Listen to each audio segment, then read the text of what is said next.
Pakistani leader जब opposition में आते हैं तो इंडिया की तारीफें करना शुरू कर देते हैं, और जब हुकूमत में होते हैं तो इंडिया के खिलाफ बातें करते हैं। ये क्यों ऐसे करते हैं? क्या आप समझते हैं कि ये एस्टैब्लिशमेंट को पैगाम दे रहे होते हैं, या कि ये दुनिया को, या इनको हकीकत ही तब पता चलती है जब ये ऑपोजिशन में होते हैं, और हुकूमत में जब होते हैं तो उनका दिमाग मऊफ हो जाता है? अभी इमरान खान साहब कह रहे हैं कि इंडिया हमसे बड़ा आगे निकल गया। बात यह कि इंडिया हमसे बहुत आगे निकल गया, अगर इमरान खान साहब को अब पता लगा है तो ये उनकी इंफॉर्मेशन जो है कि की कमी की निशानी है, क्योंकि हमें तो बहुत देर से पता है कि इंडिया हमसे हर इंडिकेटर में आगे निकल गया है। हालांकि 47 में कुछ इंडिकेटर्स हमारे उनसे बेहतर थे, कम से कम वेस्ट पाकिस्तान के। आप ईस्ट पाकिस्तान को भूल जाएं, वो आखिरी लम्हे पे नथी हुआ था पाकिस्तान के साथ, उसका पाकिस्तान के साथ आ जाना ही कोई जरूरी नहीं था। बाद में सिविल वॉर के बाद उनको अलग होना पड़ा। लेकिन let's talk about west Pakistan. यहाँ पे ना कोई इंडस्ट्री थी, कुछ भी नहीं था, लेकिन इंडिया से बेहतर हमारी फूड प्रोडक्शन थी, क्योंकि पार्टीशन से पहले भी वेस्ट पंजाब की canal colonies were known as the granary of India, यानी सारे इंडिया को फीड करते थे। अच्छा, इंडिया ने क्योंकि एक पूरी स्ट्रगल देखें अपना, ये let's put it on record, जिन लोगों ने जेलें काटी, हाँ जी, 50 साल की स्ट्रगल है उनकी।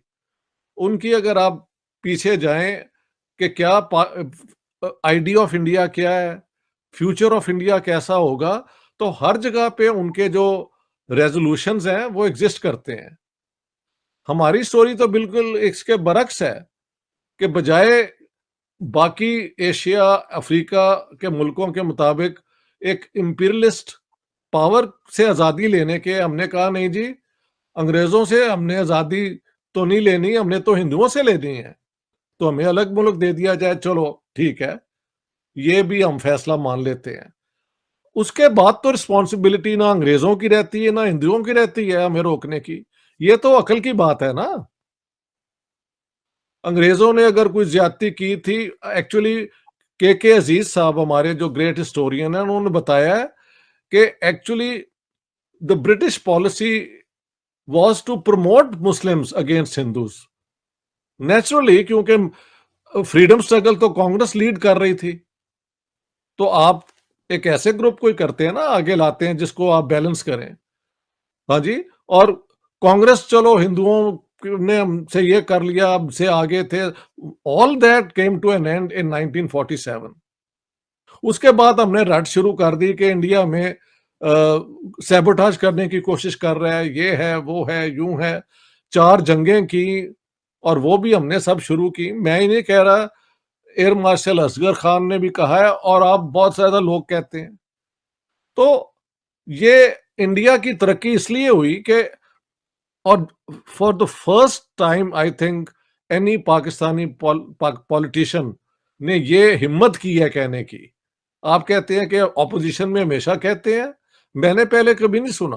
पहले तो ये होता था कि गवर्नमेंट जो है उससे ज्यादा आप एंटी इंडिया अपने आप को प्ले करें कार्ड, अपने आप को पॉपुलर करने के लिए।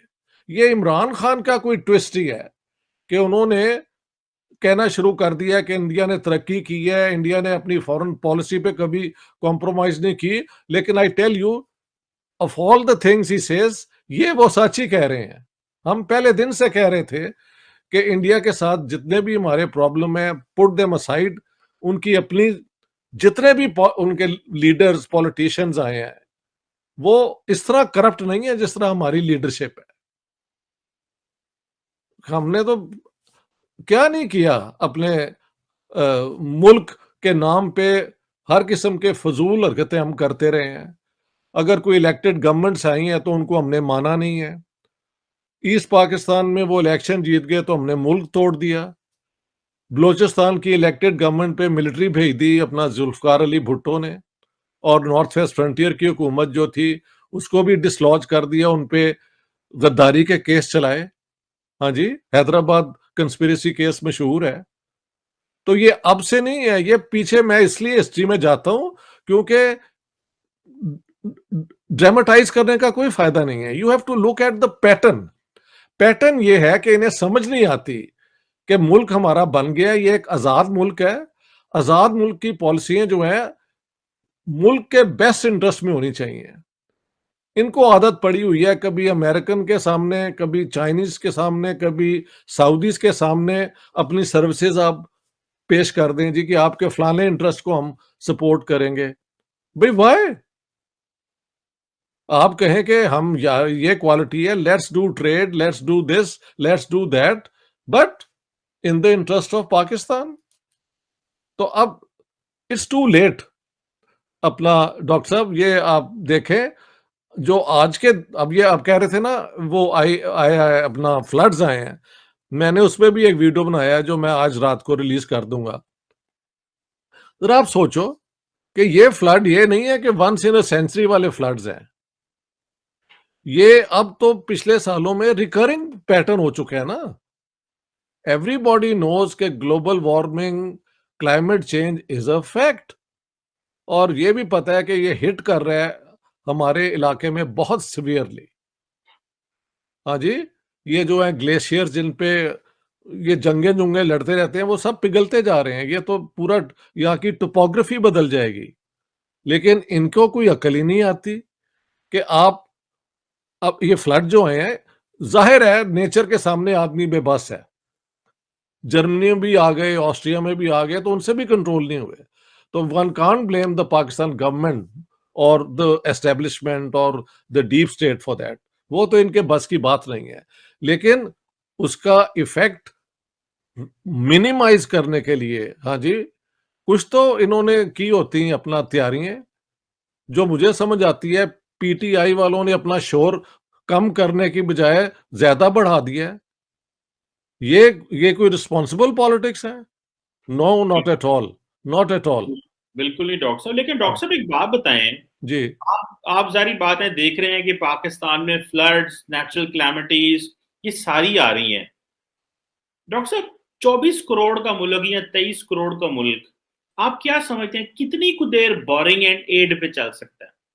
बोरिंग हम करते हैं, जी, बोरिंग डॉक्टर साहब हम करते हैं ये कहने के लिए कि जी हमारा बजट डेफिसिट है, ट्रेड डेफिसिट है, मैक्रो इकोनॉमिक इंडिकेटर ठीक नहीं है, इंपोर्ट्स ज्यादा हैं, एक्सपोर्ट कम है। आपने बोरिंग कर ली। बहुत सारा पैसा हम जब एड में ले लेते हैं कि जी फ्लड्स आ गए, ये हो गया, हमारे वहां पे जो है वो यहाँ हम दहशतगर्दी की जंग लड़ रहे थे तो उसमें बहुत ज्यादा नुकसान हुआ, तो उसमें एड ली। तो ये बोरिंग एंड एड के साथ 2022-23 में एक 24 करोड़ का मुल्क आप समझते हैं चल सकता है? इसके लिए क्या करना पड़ेगा कि ये एड एंड बोरिंग खत्म हो? अब तो देखिए, जी जी, जी, मैं एक जी, छोटा सा बात कंप्लीट कर लूं। अब तो वजीर आजम और बाकी लोग तो करते ही हैं। कल आर्मी चीफ ने भी ये कह दिया कि जो है वो जो मुखैर हजरात हैं पाकिस्तान के वो सामने आए और पैसे दें, क्योंकि मुल्क इस तरह रेस्क्यू ऑपरेशन तो हमने कर ली है। ये जो इस वक्त फ्लड्स आए हैं, तकरीबन डॉक्टर साहब 5 करोड़ के करीब लोग मुतासर हुए हैं। 5 तौबा, करोड़, तौबा, दैट इज तौबा, quarter of, almost quarter of Pakistan population, तौबा, क्वार्टर। तौबा। तो ठीक है, ये बताएं क्या हम बोरिंग एंड एड के साथ 24 करोड़ का मुल्क 2023 में चल सकते हैं डॉक्टर साहब? मेरे ख्याल से तो नहीं चल सकता। मसला ये है कि ये इतना बड़ा मुल्क है कि अगर ये डिसइंटीग्रेट हो जाए खुदा ना खास्ता, तो वो जो एक सोशल प्रॉब्लम होगा ना कि मिलियंस लोग रेफ्यूज के लिए कहां भागेंगे। कुछ इंडिया की तरफ जाएंगे जो हम इधर बैठे हुए हैं। अफगानिस्तान आप जाएंगे अपना पनाह लेने के लिए, वहां आपको पनाह मिल सकती है। तो जितने जिनके पास थोड़े पैसे होंगे ये वो कोशिश कर के वो सारे वेस्ट की तरफ आएंगे। लेकिन वेस्ट के दरवाजे तकरीबन बंद हुए हैं। मैं तो इलेक्शन कैंपेन आजकल स्वीडन का चल रहा है और रोज देखता हूं कि यहाँ पे ओपिनियन कितना बदल गया है। अभी जब सीरियन कॉन्फ्लिक्ट हुआ था तो स्वीडन ने अपनी प्रपोर्शन से बहुत ज्यादा सीरियन ले लिए थे, लेकिन उसके खिलाफ अब रिएक्शन है बहुत यहाँ पे कि आप इन लोगों को ले आते हैं, ये यहाँ पे आके तो अपनी एक्सट्रीमिज्म भी ले आते हैं, औरतों की ओप्रेशन भी ले आते हैं, ऑनर किलिंग के कल्चर को भी बढ़ा देते हैं। तो ये तो हमारा सत्यानाश कर रहे हैं। तो अब वो दरवाजे सारे बंद हैं, ये याद रखें। तो देखें जो दुनिया ये भी तो इन्हें कह रही है ना कि अगर आपने अपने आप को ठीक करना है तो अपनी ट्रेड पॉलिसी आप मुनासिब बनाएं। ट्रेड पॉलिसीज आपकी जो हैं उसमें इंडिया के ऊपर जो इन्होंने दरवाजा बंद किया हुआ है उसका टोटल लॉस पाकिस्तान को है। अगर इमरान खान इज सेइंग कि वो आगे जा रहे हैं तो इस दरवाजा बंद होने के बाद वो तो फिर भी आगे जा रहे हैं। इस दरवाजा बंद होने के बाद कोई किसी को नुकसान हो रहा है तो पाकिस्तान को हो रहा है। So I am just trying to reason out of what Imran Khan and the others are saying. ये कहते हैं पहले कश्मीर का मसला हल करो, वो कहते हैं आ जाओ, और मैं आपको जो कहता हूं वही हल है, you keep your Kashmir we keep our Kashmir.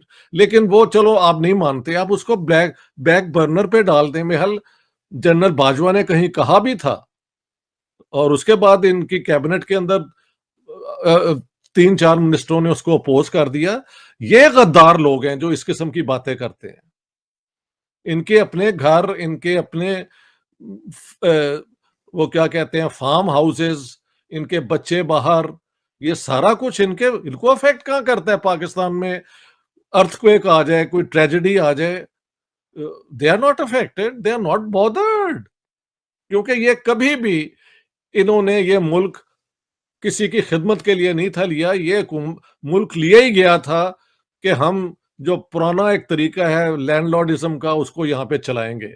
आज तक वो लैंड रिफॉर्म नहीं हो सका जो इंडिया ने एकदम आजाद होने के बाद कर दिया था, जिम्मेदारी अबॉलिश कर दी थी। तो देर इज नो कंपैरिजन। एक 10 गुना बड़ी वो क्या कहते हैं मुसीबतों वाला मुल्क जो है, गुर्बत ये वो, उन्होंने जमहूरियत भी अपनी कायम कर ली, उन्होंने इलेक्शन भी फ्री एंड फेयर कर लिए। तो हमारी हर काउंट पे why have we failed? Because we are driven by ideology. We are an ideology fixated state. अब आइडियोलॉजी भी तो अगर आप 21st सेंचुरी की लाएं तो शायद उसमें कुछ नजर आए भाई। अगर आप 7वीं सदी की रियासत मदीना को ले आएंगे तो ये रियासत मदीना को मिस यूज करने वाली बात है। हो सकता है 7वीं सदी में वो एक बड़ी कामयाब वटेवर, लेकिन can you transport 7th century practices, values, economy, political system into the reality of the 21st century? Sir, you can't.